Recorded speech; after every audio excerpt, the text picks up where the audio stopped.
I hate I even have to make videos like this. 2 kids are dead, 17 others are injured, and families in Minneapolis are living through the kind of nightmare no parent ever wants to imagine. But instead of being honest about what happened, politicians like Minneapolis Mayor Jacob Frey do what they always do. Take the grief of parents and turn it into another excuse to push this tired gun control agenda. Like, y'all aren't tired of this shit already? Like, every time I sit here and I wonder, are we gonna keep pretending these arguments make sense, or are we finally gonna call them out for what they are? Emotional manipulation dressed up as leadership. So let's break down exactly what Mayor Frey had to say after this Catholic school shooting. Kids should be able to go to school and learn math together and play outside at recess and laugh and mess around and maybe even get in a little bit of trouble at the cafeteria. This is not what anybody should expect or deal with in the first week of school. And of course, thoughts and prayers, fine, great, yeah, I believe in prayer. These kids were literally praying, though. Mm-hmm. And so we have to do a whole hell of a lot more than that right now. Words are not enough. I mean, how many times have you talked to mayors and probably politicians from around the country who have talked about an unspeakable tragic event and this kind of thing should never happen again? Nobody disagrees with him about the horror of this shooting. Nobody, but here's the move. They always start with empathy, then immediately pivot to thoughts and prayers aren't enough, we need action. Action meaning gun control. Minnesota already has some of the strictest gun laws in the country, bro. You need a permit just to buy a gun. They've got red flag laws, and none of that stopped this shooter. Not a single law that they brag about did a damn thing. So when the mayor says we have to act, what he really means is we have to pass more of the same bullshit laws that already failed. We have more guns in America than people. Mm-hmm. Say it again. We have more guns in America than people. Why? Why is it so easy to get a gun? Why is it so easy to get a whole heap ton of guns? Why is it that you can buy a gun virtually every month if you wanted to? What good is that? We're not talking about your father's hunting rifle. This is where the mask slips. Why would anyone be allowed to buy so many guns? That's not just about one gun a month. It's about whether you should be allowed to have them at all. And let's talk about how dumb this argument really is. The shooter had a shotgun, a rifle, and a handgun. If he bought them all in 1 month, bad. If he bought them one per month over 3 months, suddenly good? Like, would that have changed anything? Of course not. This is the kind of logic that sounds good to people who don't know the first thing about guns but want to feel like they're doing something. It doesn't stop killers. It just ties the hands of law-abiding citizens. You know, this has gone down in other countries, and they say, you know what, we're not going to allow this anymore. We don't want this to happen anymore. We're going to do something about it. It's got to be out of love for our kids.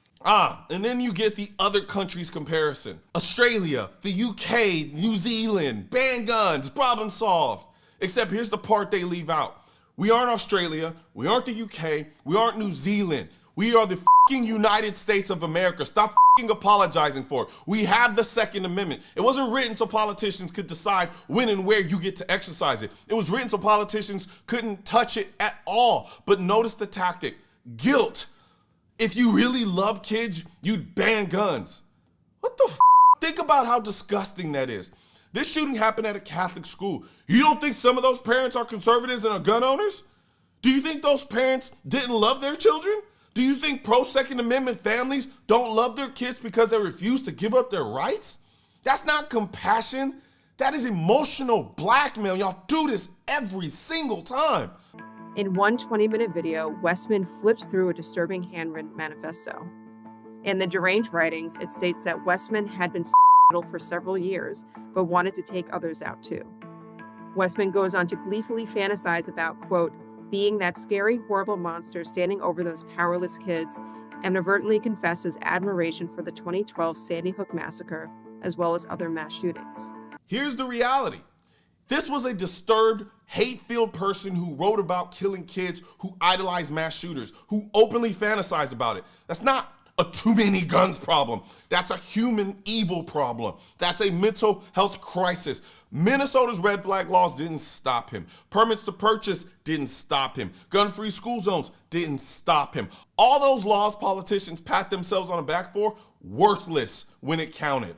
What did make a difference? A locked school door and teachers who acted fast. That's real action. Anybody who is using this as an opportunity to villainize trans people has completely lost touch with a common humanity. Operate not off of hate for any community. Operate off of love for our kids. And here's the hypocrisy. They say don't vilify the trans community for what one person did. Fine. But in the exact same breath, you vilify gun owners. Millions of us. According to them, if you support the Second Amendment, you don't love kids. You don't get to lecture people about not blaming communities while you blame an entire community of law-abiding Americans for the evil of one fucking lunatic. That's not love. That's politics. So I'm not an expert on every statutory section of gun law throughout the country. What I do know is that we have too many of them. What I do know is that they can come into cities around our country by the trunkload. What I do know is this particular individual had a whole ton of guns. And in most places, you can buy guns, virtually as many of them as you want, as much as you want. You can buy them, apparently, even if you've got some severe mental health disorders that... Then he literally admits he's not an expert on gun laws. But that doesn't stop him for calling for more gun laws.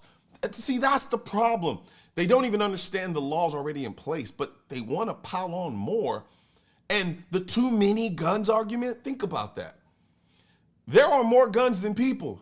He said it himself. So what makes him think adding another law is going to change that? Criminals aren't lining up to follow new restrictions. The only people those laws touch are the people who weren't the problem in the first place. That's not safety. That's not love. That is stripping away your rights while pretending it is compassion. You know, listening to politicians like this mayor, I can't help but notice the irony. They stand there and they talk about love for the kids while pushing laws that leave kids completely unprotected. But here's the truth. It's not the government's job to protect your family. It is yours. It is mine. It is all of ours. That's why I created the Defend America design.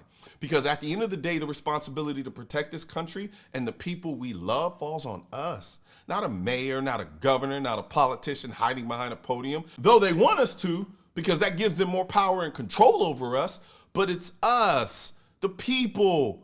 The people are the ones responsible. The AR-15 on this design, it isn't just a gun. It is a symbol. And they want us to vilify that symbol, but I'm not fucking vilifying the symbol. No, and I'm not hiding it anymore. Because this symbol is a reminder that the Second Amendment isn't about hunting. It's about making sure we have the means to defend America, to defend our freedom, and yes, to defend our kids when evil shows up at the door. When I wear it, it's not fashion, it's a statement. It says I'm not gonna stand by while politicians use tragedy to take away the very tools that give us a fighting chance. It says I believe in responsibility, in love of country, and in protecting the people I care about. So, if you believe in the same responsibility, if you believe that defending America starts with defending your own home, your own family, then head over to shop.mrcolionnoir.com and check out the Defend America collection, the hoodies, the tees, the hats, all designed as a declaration that the Second Amendment isn't just a right, it is a duty. Because at the end of the day, government can fail, laws can fail, but the people, we are the first line of defense. In Mayor Frey's, grief is real. Mine is too. Yours probably is too. But grief doesn't give politicians the right to manipulate people into giving up their freedom. If you want to protect kids, then protect them. Harden schools, reinforce doors and windows, arm trained staff. Deal with the mental health crisis, but don't stand there and tell Americans they don't love their kids unless they give up their guns. Because here's the truth.